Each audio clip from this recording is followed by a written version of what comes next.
자, 이어서 3번 열강의 이권 침탈부터 한번 공부해 보겠습니다. 자, 열강 여러 강대국들이 우리 땅에 여러 가지 이익이 될 만한 권리를 가져가려고 했다라고 되어 있죠. 자, 배경은 고종이 러시아 공사관으로 거처를 옮긴 이후에 여러 강대국들이 각각 최국 대우 조항, 즉 자신들의 나라를 가장 혜택을 받는 나라로 대우해달라라는 조항을 들어서 여러 강대국이 우리 땅에서 이권 침탈을 심화했습니다. 자, 내용을 보면요. 제일 먼저 눈에 띄는 것은 철도입니다. 자, 철도를 놓을 수 있는 권리를 여러 강대국들이 얻어가는데요. 미국하고 프랑스, 일본 세 나라가 나오죠. 자, 미국은요. 경이니까 이거 어느 도시겠어요? 바로 서울 경자, 수도인 한성이죠. 자, 한성에서 인천을 연결하는 철도선을 미국이 놓을 수 있는 권리를 가져간 겁니다. 자, 프랑스는 마찬가지로 서울과 어디요? 신의주라고 해서요. 옛날 그 압록강 아래에 있었던 의주 땅, 거기에 이제 지명이 신의주로 바뀐 건데요. 거기 철도를 넣을 수 있는 권리를 프랑스가 가져가요. 자, 그리고요. 일본, 경부, 서울과 어디요? 부산을 연결하는 철도를 놓을 수 있는 권리를 얻어갑니다. 자, 그런데 여기 보시면요.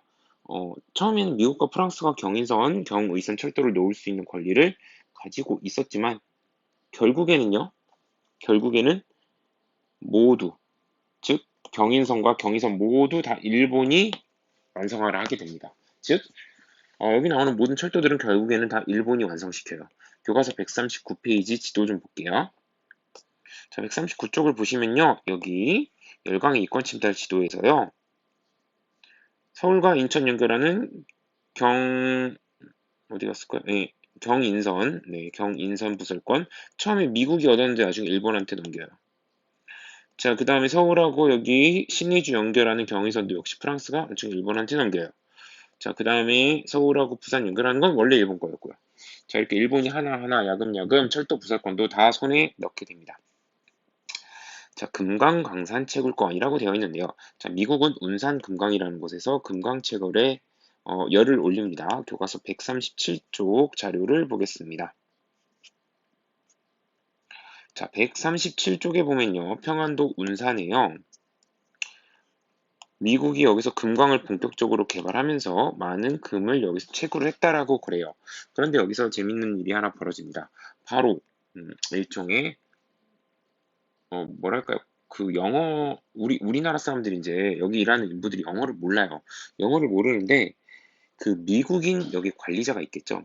그런데 그 미국인 관리자가 이제 말이 안 통하니까 한국인 근로자들이 자꾸 금을 빼돌린다라는 그런 의심을 할 수 있죠. 그리고 실제로 금을 몰래 챙겨가지고 이렇게 나오는 그 광부들도 있었을 거고요. 그래서 그 관리자가 이제 굉장히 막 이렇게 신경이 곤두선 거예요. 노이로제 걸린 거죠. 그래서 우리 광부들이 금을 이렇게 만지면 못 만지게 하려고 영어로 뭐라고 얘기했을까요? 네, 영어로 이렇게 얘기했겠죠. 만지지 마라. 자, 그러자 우리 광부들이 이렇게 금에다가 손만 딱 대면 그 미국인 관리자가 노 터치라고 하니까 아, 미국 애들은 우리가 금이라고 부르는 걸 노터치, 노다지라고 부르는구나. 그래서 우리나라 사람들이 노다지 하게 됐다라는 아주 유력한 설이 있습니다.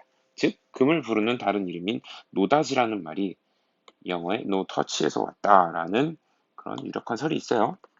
자, 어쨌든 거기에서 볼 수 있듯이 미국은 이렇게 금광채굴과 관련이 깊고요.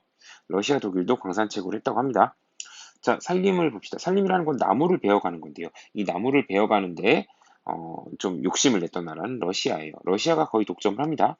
나중에 러일 전쟁에서 러시아가 나가 떨어지고 나선 일본이 산림 채굴권을 차지를 하게 되고요. 자, 한국인들은 이러한 열강의 이권 침탈에 대해서 여러 가지 방식으로 항의를 하는데요. 시설을 파괴하기도 하고 기존 생활권 보장 시위를 하기도 합니다.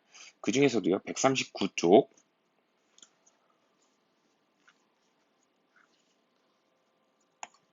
자, 이 자료 좀 같이 볼게요. 철도 공사에 따른 피해와 민중의 저항이라고 되어 있는데요. 철도 공사를 할 때 한국인들이 강제 노역을 했다. 즉, 강제로 동원돼서 노동을 해야 됐다라는 내용이 나오고요. 그다음 민중의 저항으로서 한국인들이 철도에 대한 반감이 크다 보니까 기차에다가 돌을 던져서 유리창을 깼다는 얘기. 그리고 의병 조직이 이 철도를 공격하는 것을 일본을 공격한다라고 생각을 했기 때문에 철도 정거장을 불로 태웠다라는 그런 신문 기사가 여기 실려 있습니다. 자, 이렇게 일본은 철도 부설 공사에서 토지를 약탈하기도 하고요. 한국인들을 강제로 동원해서 낮은 임금으로 착취하기도 했어요. 자, 이에 공사장 주변 주민과 의병들은 돌을 던지거나 정거장을 습격해서 일본에 저항하기도 했습니다. 자, 그러다가 이 의병들이 일본군한테 체포당한 거예요. 철도를 파괴한 혐의로 한국인을 처형하는 일본군이라고 되어 있는데 이렇게 눈을 가려놓고 총살을 하기 전의 모습입니다. 아주 참혹한 일이 벌어진 거죠. 자, 일본의 금융 지배와 토지 수탈이라고 되어 있는 4번 보겠습니다. 자, 먼저요. 일본의 금융 지배 내용 먼저 볼 텐데요. 자, 재정고문 메가타가 주도했다라고 나왔는데요. 이 재정고문은요. 제1차 한일협약 때 파견된 재정고문 메가타입니다. 자, 메가타는요. 일단 우리나라에서 돈을 찍어내던 기구인 전환국이라고 하는 기구를 폐쇄시켜요. 자, 그리고요. 화폐 정리 사업이라는 걸 추진하는데요. 화폐 정리 사업은요. 밑에서 자세히 배울 겁니다. 자, 이렇게 우리나라 화폐를 정리하고 나서는 어떤 일이 벌어지냐면 일본 제1은행, 즉 일본의 중앙은행이에요. 우리나라 중앙은행이 지금 한국은행이잖아요. 당시 일본은 일본 제1은행이었는데 이 일본 제1은행의 조선 지점, 즉 조선 체인점이 우리 조선의 중앙은행이 된 거예요. 아, 우리 조선이 아니라 그 당시에 이제 대한제국이죠. 네, 대한제국의 중앙은행, 메인 뱅크가 된 겁니다. 자, 화폐 정리 사업이라고 되어 있는데요. 1905년에 재정고문 메가타의 주도로 화폐 정리 사업이 벌어집니다. 말 그대로 우리나라 기존 화폐를 어떻게 하겠다? 정리하겠다라는 겁니다. 자, 백동화의 남발로 인한 화폐 유통의 혼란 해결을 명분으로 실시했다라고 되어 있습니다. 백동화와 엽전, 기존의 대한제국에 사용하던 화폐예요. 이 화폐들을 일본 화폐로 교환하는 것이 이 사업의 내용입니다. 자, 교과서 141페이지에 사진 두 개를 좀 보고 올게요. 자, 141페이지에 보면은 1892년부터 발행된 백동화라고 하는 돈이 있는데요. 전환국에서 발행하던 화폐예요. 그런데 이 돈 찍어내던 전환국을 없앴다고 그랬죠? 자, 그래서 이 돈을 뭐로 바꾸냐? 자, 이건 엔화잖아요. 엔화. 일본 제1은행에서 발행한 일본 엔화 화폐입니다. 그래서 일본 제1은행이 한국의 재정을 장악할 목적으로 발행한 지폐로서 요 돈으로 바꿔주겠다는 거예요. 우리나라 돈을. 자, 그럼 여기서 여러 가지 문제점들이 상상이 되죠. 자, 먼저 돈을 기존 백동화, 엽전 이런 거 돈을 바꿔줘야 될 거잖아요. 일본의 그 제1은행 화폐로. 자, 그런데 이때 백동화에 대해서요. 평가 절하 및 교환 거부가 빈번합니다. 자, 평가 절하라는 건 뭐냐면요. 백동화의 기존 가치를 한 절반도 안 쳐주는 거죠. 그리고 상태 안 좋은 건 아예 교환을 거부해요. 자, 이건 요즘으로 따지면 만약에 우리나라가 지금 뭐 일본이 우리나라를 또 한 번 침략을 해서 우리나라 원화를 없애고 일본 엔화로 바꿔주겠다 이거예요. 그런데 우리가 이제 5만 원짜리 지폐가 있으면 만 원짜리로 할까요? 네, 만 원짜리 지폐가 있으면 이게 일본 환율에 따라서 대략 엔화로서 얼마 정도의 가치가 있을 거 아니에요. 뭐 천 엔이다 이러면 천 엔의 가치가 있는 건데 실제로 일본이 그거만큼 쳐주질 않고 한 절반도 안 해서 한 400엔 이 정도밖에 만 원짜리를 안 바꿔주는 거예요. 자, 그러면은 정말 백동화를 가지고 있던 많은 우리 대한제국 사람들, 우리나라 한국인들은 피해를 입게 되는 겁니다. 자, 이 화폐 정리 사업의 결과 시중화폐량은 급감했고요. 한국 상인과 은행들, 즉 한국 돈, 백동화 많이 가지고 있던 한국 상인 은행들은 파산했어요. 그리고 엄청난 빚을 지게 되는 거죠. 교과서 141쪽의 자료를 보겠습니다. 화폐 정리 사업은 어떻게 이루어졌는가? 자, 옛날 백동화를 교환해 주겠다. 그런데 교환을 해주는데, 자, 이 내용은 외우지 않아도 돼요. 그냥 이해만 하세요. 상태가 아주 좋은 돈은요, 갑종이라고 해서 한 개당 이전 오리로 새 화폐로 교환해준다. 그래서 값을 거의 100% 쳐준대요. 그런데 이 기준에 부합하지 않는 좀 상태가 안 좋은 백동화는 한 개당 절반도 안 되는 일전의 가격으로 바꿔주겠대요. 자, 형태나 품질이 아주 안 좋은 거, 꾸진 거는 아예 매수도 안 해준다. 즉, 10,000원짜리가 아주 상태가 좋아. 그럼 100엔으로, 1000엔으로 바꿔줄게. 같이 인정해줄게. 자, 그런데 조금 꾸깃꾸깃해. 그러면 너는 한 350엔 정도로 사줄게. 자, 그 다음에 이거 너무 접히고 구겨지고 뭐 낙서돼 있네. 그 10,000원짜리는 안 바꿔줄 거야. 자, 이런 식입니다. 그러니까 유통되던 돈은 상태가 뭐 그렇게 다 새 것처럼 좋진 않잖아요. 엄청난 피해를 입었겠죠? 자, 백동화를 갑을 병 3개 등급으로 나눠서요. 시세를 쳐주기도 하고 절반도 안 쳐주기도 하고 매수하지 않기도 합니다. 자, 한국인들 중 백동화를 많이 갖고 있었던 사람은 재산 피해를 많이 입었다. 그런데 오히려 일본 상인들은 이 정보를 미리 알고 대비해서 이익을 챙겼습니다. 자, 학습지로 돌아오겠습니다. 토지 수탈로 가볼게요. 1880년대 일본인들은 고리대금 등의 방법으로 대규모 토지를 매입합니다. 고리대금이란 말은 무슨 얘기냐면 높은 이자를 주고 돈을 빌리는 거예요. 자, 그래서 이런 방식으로 일본인들이 우리나라 사람 돈 빌려주고요. 갚지 못하면 토지를 헐값에 또는 거의 빼앗다시피 하면서 토지를 매입을 했던 거죠. 자, 러일 전쟁 이후에는요. 철도 부지와 군용지를 확보할 명목으로 우리나라의 토지를 많이 수탈합니다. 그래서 1908년에는 아예 동양척식 주식회사라는 우리나라에다가 토지 회사를 만들어요. 그래서 이건 사실상 우리나라 토지를 수탈하는 회사입니다. 자, 국유화한 황실 소유의 토지. 즉 옛날에 대한제국 황실이 가지고 있던 그 막대한 토지들 있잖아요. 이런 것들을 동양초식 주식회사가 다 국가 소유를 해가지고 관리하면서 일본인 지주들, 농장주들에게 아주 헐값에 판매를 하는 거예요. 즉 일본이 우리 땅을 뺏어서 일종의 땅 장사를 하고 일본인들을 우리 땅으로 불러온 거죠. 자, 다음 자리를 보고 빈칸에 들어갈 얼마 전 말했어. 부산항에 일본인 통일할 수 있는 권리는 심리로 정한다. 일본 국민은 본국 화폐로 조선국 인민이 보유하고 있는 물자를 교환할 수 있다.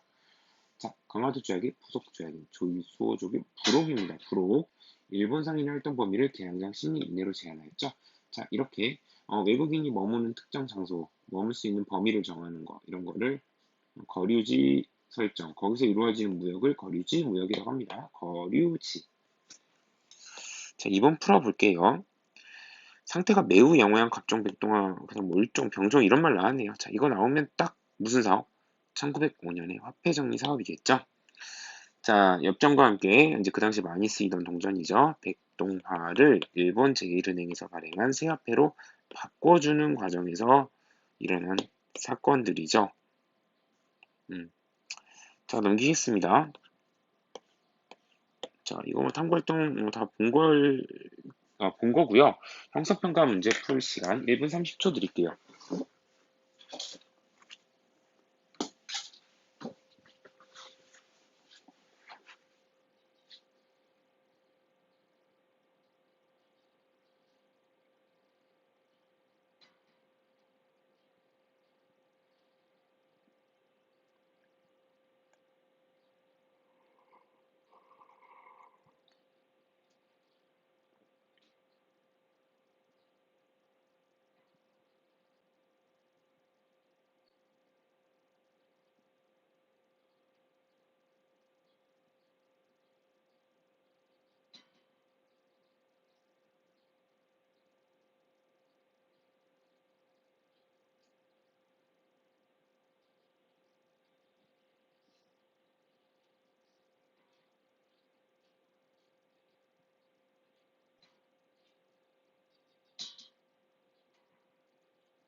자, 한번 같이 풀어볼게요.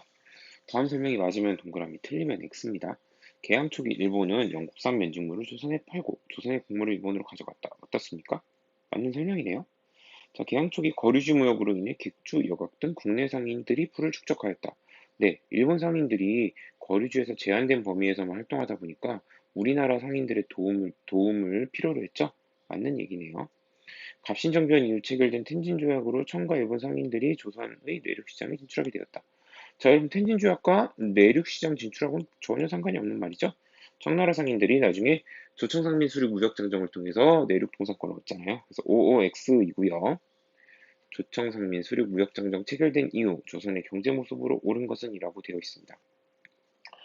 자, 조청상민 수륙 무역 장정 체결되고 나서요. 일본이 상권을 독점하게 되었다. 아니죠. 청나라가 거의 이제 조청상민 수륙 무역장벽 체결한 이후에 내지 통상권을 통해 국내에서 그 청나라의 시장 점유율을 높여가죠. 그래서 거의 절반 가까이 시장을 점유하게 된다고 했죠. 자, 청상인이 한성의 점포를 개설하였다. 맞네요. 청상인이 내지 통상권을 얻었잖아요. 청으로부터 수입액이 일본보다 많아졌다?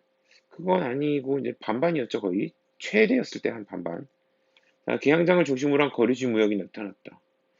아니죠. 거류지 무역을 한계를 뛰어넘어서 청나라 상인이 내륙으로 돌아다니기 시작했죠. 수입 제품에 대해 관세를 책정할 수 없게 되었다. 꼭 그런 건 아닙니다.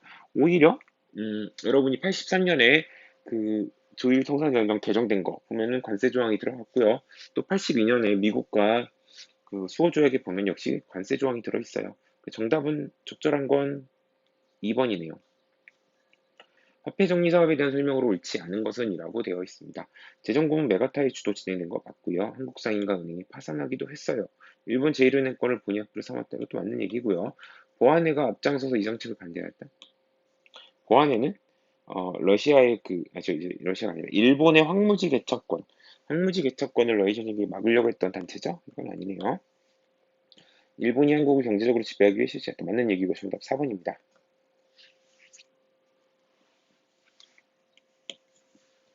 자, 4번 문제. 다음 빈칸에 들어갈 알맞은 말을 쓰시오. 조선 정부는 조일무역 규칙 이후에 무관세 규정을 시정하기 위해 노력했죠. 그 결과 개정된 이거 조일 통상 창정 83년이라고 했어요. 자, 이걸 체결해서 개항장에서 관세를 부과하고 곡물 수출에 금지 조항 넣었죠. 자, 이걸 미식한 말로 뭐라고 해요? 방공령이라고 그러죠. 방공령. 그리고 일본의 요구로 최애국대도 들어있고요. 자, 그래서 조일 통상 창정이 정답입니다. 자, 여기까지입니다.